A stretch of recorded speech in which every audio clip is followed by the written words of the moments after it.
जय हिंद, वंदे मातरम। स्वागत है आप सभी का फ्री एग्जाम जिन यूट्यूब चैनल पर। दोस्तों, अगर आप बिहार सक्षमता परीक्षा 2.0 या फिर बिहार प्रधान शिक्षक भर्ती का एग्जाम देने वाले, तो आज जीके जीएस का शानदार प्रैक्टिस सेशन होने वाला है, जिसमें हमने केवल वही प्रश्न शामिल किया है जिस प्रकार के प्रश्न आपके एग्जाम में पूछे जाते हैं। तो आपको सेशन में अंत तक बने रहना और अंत में कमेंट करके अपना स्कोर जरूर बताना है। तो चलिए सेशन को प्रारंभ करते हैं और पहला शानदार प्रश्न देखते हैं। राइट आंसर आपको जरूर कमेंट करते रहना है। भारतीय राजनीति में 1947 के बाद किस महिला ने सर्वाधिक योगदान दिया? अरुणा आसफ अली, कमला रानी सिंह, तारकेश्वर सिन्हा या फिर राबड़ी देवी? तो आपको बताना है भारतीय राजनीति में 1947 के बाद किस महिला ने सर्वाधिक योगदान दिया? तो इसका राइट आंसर हो जाएगा अरुणा आसफ अली। ये प्रश्न कई बार पूछा गया है, तो जरूर ध्यान रखिएगा। भारतीय राजनीति में 1947 के बाद किस महिला ने सर्वाधिक योगदान दिया? तो सही उत्तर हो जाएगा अरुणा आसफ अली। जरूर ध्यान रखें। अगला प्रश्न है, वंदे मातरम गीत किसने लिखा है? तो रविन्द्रनाथ टैगोर ने, नवगोपाल मित्रा ने, बंकिम चंद्र चटर्जी ने या फिर गिरीश चंद्र घोष ने? तो कई बार हमने आपको बताया है, आपने भी पढ़ा होगा, वंदे मातरम गीत लिखा है बंकिम चंद्र चटर्जी ने। किसने? तो बंकिम चंद्र चटर्जी ने। जरूर ध्यान रखें। रविन्द्रनाथ टैगोर की बात करें तो राष्ट्रगान जो जनगण मन है, ये रविन्द्रनाथ टैगोर ने लिखा है। प्रश्न कभी कभी एग्जाम में पूछा जाता है कि भारत जो है, बांग्लादेश का राष्ट्रगान किसने लिखा है? तो बांग्लादेश का राष्ट्रगान भी रविन्द्रनाथ टैगोर ने लिखा है। क्या लिखा है? तो उमार सोनार बांग्ला। और यहां भारत का राष्ट्रगान भी रविन्द्रनाथ टैगोर ने लिखा है। जरूर ध्यान रखिएगा। अगला प्रश्न है, किस वर्ष उड़ीसा बिहार से पृथक हुआ? 1930, 1933, 1936 या फिर 1937? तो बताना है आपको किस वर्ष उड़ीसा बिहार से पृथक हुआ। तो 1936 में हुआ। कब हुआ? यह प्रश्न पूछा जा सकता है, क्योंकि बिहार से पृथक हुआ है, तो जरूर ध्यान रखना। प्रश्न बन सकता है एग्जाम में, तो रट लेना। किस वर्ष उड़ीसा बिहार से पृथक हुआ? तो 1936 में हुआ। कब?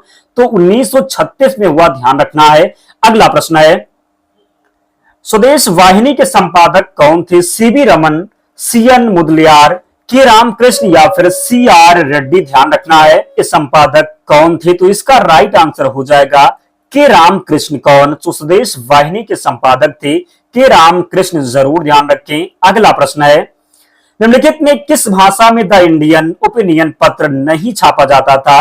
अंग्रेजी, गुजराती, तमिल या फिर उर्दू? तो निम्नलिखित में से किस भाषा में द इंडियन ओपिनियन पत्र नहीं छापा जाता था?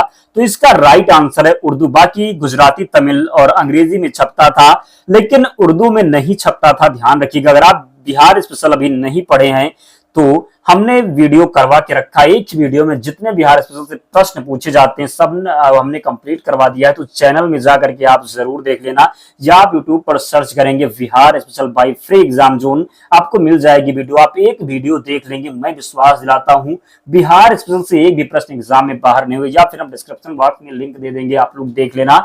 हंटर कमीशन की रिपोर्ट में किसके विकास पर विशेष जोर दिया गया? बालिका शिक्षा पर, उच्च शिक्षा पर, प्राथमिक शिक्षा पर या फिर तकनीकी शिक्षा पर? तो राइट आंसर हो जाएगा प्राथमिक शिक्षा पर। किस पर?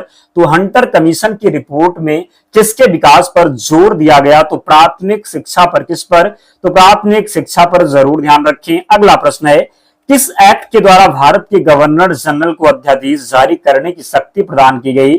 Charter act 1833, Indian council act 1861, Indian council act 1892 में, इंडियन काउंसिल एक्ट 1909 में?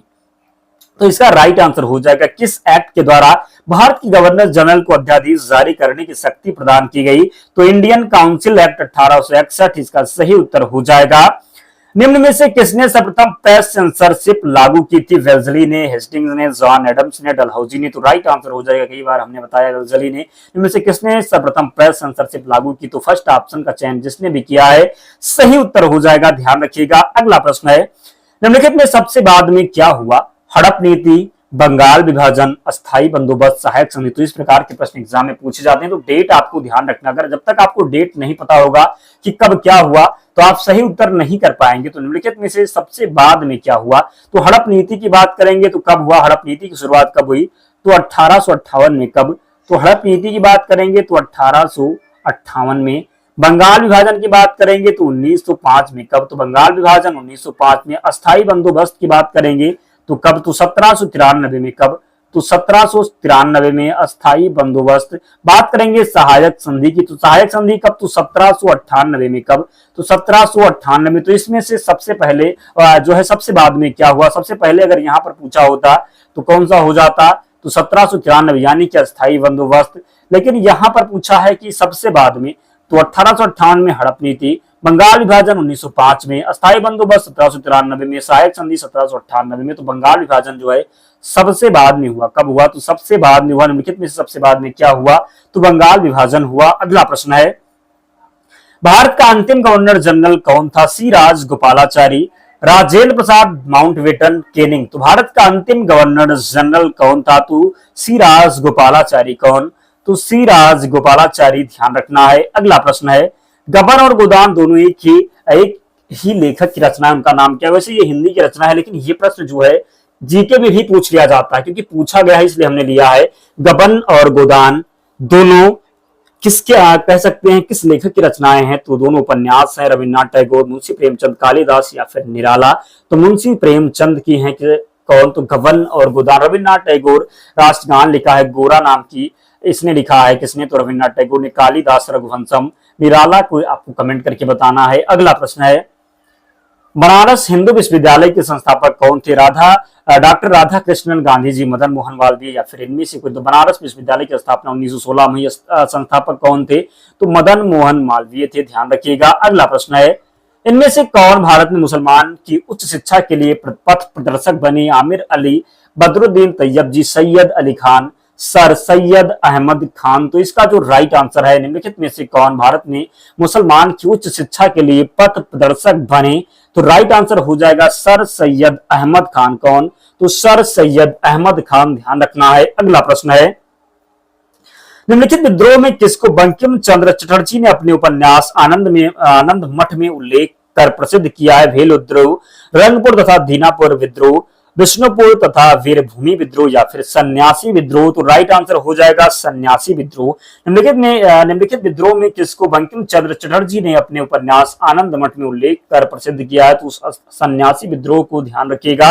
अगला प्रश्न है, भारत का राष्ट्रीय पंचांग किस संवत पर आधारित है, विक्रम संवत, कली संवत, शक संवत या फिर इनमें से कोई नहीं। तो भारत का राष्ट्रीय पंचांग किस संवत पर आधारित है, तो राइट आंसर हो जाएगा शक संवत पर। भारत का राष्ट्रीय पंचांग किस संवत पर आधारित है, तो शक संवत पर आधारित है। नेक्स्ट, हमारा राष्ट्रीय गीत वंदे मातरम कहां से संकलित है, चित्रा, गोदान, डाकघर या फिर आनंद मठ। तो हमने कई बार बताया है, हमारा राष्ट्रीय गीत वंदे मातरम जो है ये आनंद मठ से संकलित है। कहां से, तो आनंद मठ से। किसने लिखा है, तो बंकिम चंद्र चटर्जी ने। गोदान अभी आपको हमने बताया किसने, तो मुंशी प्रेमचंद्र ने। अगला प्रश्न है, प्रथम भारतीय नोबेल पुरस्कार विजेता कौन थे, सीवी रमन, रविन्द्रनाथ टैगोर, एच खुराना, अमृत सेन। तो प्रथम भारतीय कह लें या फिर प्रथम एशियाई, क्या, तो प्रथम एशियाई कह लें या फिर प्रथम भारतीय कह लें, तब भी इसका राइट आंसर रविन्द्रनाथ टैगोर ही होगा। कौन, तो प्रथम भारतीय नोबेल पुरस्कार मिला था रविन्द्रनाथ टैगोर को। कब मिला था, तो 1913 में मिला था। किस लिए मिला था, तो गीतांजलि इनकी एक रचना थी, साहित्य के क्षेत्र में नोबेल पुरस्कार दिया गया था किसे, तो रविन्द्रनाथ टैगोर को। यह प्रश्न बार बार पूछा जाता है। नेक्स्ट, भारत की संविधान सभा किसके अनुसार गठित की गई, साइमन आयोग का प्रस्ताव, कैबिनेट मिशन योजना, माउंटबेटन योजना या फिर क्रिप्स प्रस्ताव।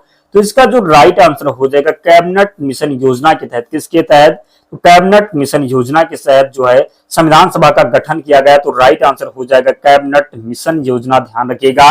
नेक्स्ट, बंगाल की एशियाटिक सोसाइटी के प्रवर्तक कौन थे, Warren Hasting, sir William Jones, James Prinsep या फिर इनमें से कोई नहीं। तो बंगाल की एशियाटिक सोसाइटी के प्रवर्तक कौन है, तो विलियम जॉन्स। कौन, तो बंगाल की एशियाटिक सोसाइटी के प्रवर्तक कौन थे, तो विलियम जॉन्स थे, ध्यान रखिएगा। अगला प्रश्न है, लाइफ डिवाइन पुस्तक के लेखक कौन है, महात्मा गांधी, रविन्द्रनाथ टैगोर, अरविंद घोष या फिर राधा कृष्णन। तो लाइफ डिवाइन पुस्तक के लेखक हो जाएंगे, कौन हो जाएंगे, तो ध्यान रखिएगा लाइफ डिवाइन पुस्तक के लेखक। ये जो पुस्तक है कई बार पूछी गई, किसकी है, तो अरविंद घोष की है। किसकी, तो अरविंद घोष की है, ध्यान रखिएगा। महात्मा गांधी की बात करेंगे तो my experiment with truth, Rabindranath Tagore, राष्ट्रगान गोरा नाम की इनकी है, ध्यान रखिएगा। अगला प्रश्न है, भूदान आंदोलन किसने प्रारंभ किया? महात्मा गांधी, जयप्रकाश नारायण, विनोबा भावे, राम मनोहर लोहिया। तो भूदान आंदोलन किसने प्रारंभ किया? तो राइट आंसर है विनोबा भावे के द्वारा। किसके द्वारा? तो भूदान आंदोलन प्रारंभ किया गया विनोबा भावे के द्वारा। अगला प्रश्न है, आनंद मठ के लेखक कौन है? रविन्द्रनाथ टैगोर, बंकिम चंद्र चटर्जी, अरविंद घोष या फिर सरोजनी नायडू। तो इसका जो राइट आंसर हो जाएगा क्या हो जाएगा?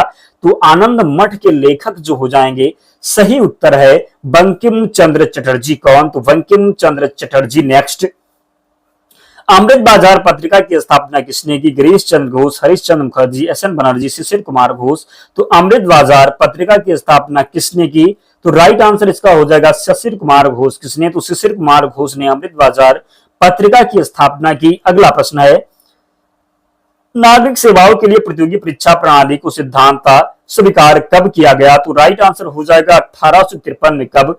तो 1853 में नागरिक सेवाओं के लिए प्रतियोगी परीक्षा प्रणाली को सिद्धांत स्वीकार कब किया गया? तो सही उत्तर हो जाएगा 1853 में। जरूर ध्यान रखिएगा। क्वेश्चन नंबर 25 है, निम्न अखबारों में कौन सा मुख्यतः उदारवादियों की नीतियों का प्रचारक था? New India, leader, young India, free French journal. आपको बताना है निम्न अखबारों में कौन सा मुख्यतः उदारवादियों की नीतियों का प्रचारक था? तो राइट आंसर हो जाएगा इसका लीडर। क्या? तो लीडर इसका सही उत्तर है। ध्यान रखिएगा। क्वेश्चन नंबर 26 है, भारत में सिविल सेवाओं का सूत्रपात किसने किया? डलहौजी ने, कर्जन ने, वेलेस्ली ने, कार्नवालिस ने। तो भारत में सिविल सेवाओं का सूत्रपात किसने किया? तो राइट आंसर हो जाएगा कार्नवालिस ने। किसने? तो भारत में सिविल सेवाओं का सूत्रपात किसने किया? तो कार्नवालिस ने किया। खिलाफत आंदोलन का आरंभ किसने किया? फखरुद्दीन अली अहमद, मोहम्मद अली जिन्ना, अबुल कलाम आजाद, अली बंधु ने। तो खिलाफत आंदोलन का आरंभ किसने किया? तो क्वेश्चन नंबर जो 27 का राइट आंसर हो जाएगा अली बंधु ने। किसने? तो अली बंधु ने खिलाफत आंदोलन का आरंभ किसने किया? तो अली बंधु ने किया। आपको कमेंट करके स्कोर जरूर बताना है कितने प्रश्न आपके से, और डेली प्रैक्टिस सेशन में जुड़ना है। मैं आपको विश्वास दिलाता हूं एक भी प्रश्न बाहर नहीं जाएगा। तो कमेंट करके स्कोर बताते रहना है। तो खिलाफत आंदोलन का आरंभ किसने किया? अली बंधु ने। और वीडियो को जरूर लाइक करना है, चैनल को सब्सक्राइब करके हमारे साथ जुड़ना, क्योंकि प्रश्न यहीं से बनेंगे। सैंडलर आयोग का संबंध किससे था? न्याय से था, राजस्व प्रशासन से था, पुलिस प्रशासन से था या फिर शिक्षा से था? तो सैंडलर आयोग का जो संबंध था ये किससे था? तो शिक्षा से था। किससे? तो सैंडलर आयोग का संबंध था शिक्षा से। किससे था? तो सैंडलर आयोग का संबंध जो हो जाएगा ये शिक्षा से था। जरूर ध्यान रखना है, गलती नहीं करना है। क्वेश्चन नंबर 29 है, भारत में पहला समाचार पत्र किसने शुरू किया? दादा भाई नौरोजी ने, सैयद अहमद खान ने, रविन्द्रनाथ टैगोर ने, जेम्स हिक्की ने। तो भारत में पहला समाचार पत्र किसने शुरू किया? तो इसका राइट आंसर हो जाएगा जेम्स हिक्की ने। किसने? तो भारत में पहला समाचार पत्र किसने शुरू किया? तो जेम्स हिक्की ने शुरू किया। ध्यान रखिएगा। क्वेश्चन नंबर 30 है, 27 दिसंबर 1911 में पहली बार जनगण मन कहां पर गाया गया था? मुंबई में, लखनऊ में, कोलकाता में, साबरमती आश्रम में। तो 27 दिसंबर 1911 में पहली बार जनगण मन कहां पर गाया गया? तो कलकत्ता में गाया गया था। कहां पर? तो कोलकाता में गाया गया था। ध्यान रखिएगा।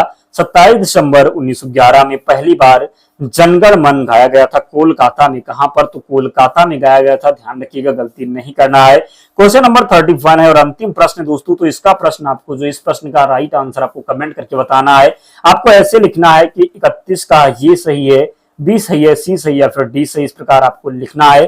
तो विश्व इतिहास की झलक के रचयिता कौन है? जवाहरलाल नेहरू, महात्मा गांधी, जयशंकर प्रसाद या फिर इनमें से कोई? तो इंपॉर्टेंट प्रश्न है, विश्व इतिहास की झलक के रचयिता कौन है? तो कमेंट करके इसका राइट आंसर आपको बताना है। तो बताएं 31 प्रश्नों में आपका स्कोर क्या रहा, कितने प्रश्न आपके सही? अगर आप 23 से 25 के बीच में प्रश्न सही कर पा रहे तो आपकी तैयारी बेस्ट है।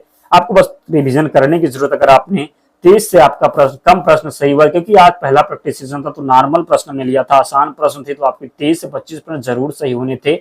तो अगर आपका कम हुआ है तो हमने जितनी भी पिछली वीडियो करवाई है सबको आपको देख लेना है। आप सही बिल्कुल, एक भी प्रश्न आपसे गलत नहीं होगा। तो मिलते हैं नेक्स्ट सेशन में। वीडियो को जरूर लाइक करना, चैनल को सब्सक्राइब करके हमारे साथ जुड़ जाना। पीडीएफ के लिए आपको टेलीग्राम चैनल से जुड़ना होगा, लिंक डिस्क्रिप्शन बॉक्स में, या आप टेलीग्राम पर जाएंगे, वहां पर सर्च करेंगे फ्री एग्जाम जोन, आपको चैनल मिल जाएगा, आप लोग ज्वाइन हो जाना, वहां पर आपको सारी पीडीएफ मिल जाएगी। तो मिलते हैं नेक्स्ट वीडियो में, तब तक पढ़ते रहिए, ध्यान रखिए अपना, स्वस्थ और सुरक्षित रहिए। जय हिंद।